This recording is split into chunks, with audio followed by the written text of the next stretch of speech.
malakas kaya mga gamit sa bahay ko. Depende sa sukat ng bahay mo. Paano pag nilipad yung bubong? Patungan mo ng bato at gulong. Kailangan po ba kumuha ng engineer at architect?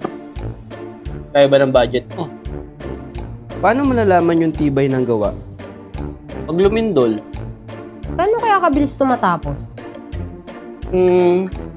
Depende sa gumagawa. Saan po kaya makakahanap ng murang materyales?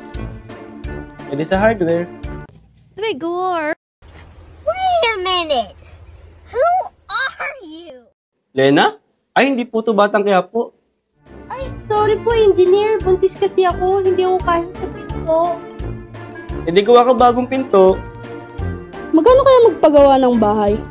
5 million? Barado po yung lababo namin. Anong gagawin? Eh di sundutin.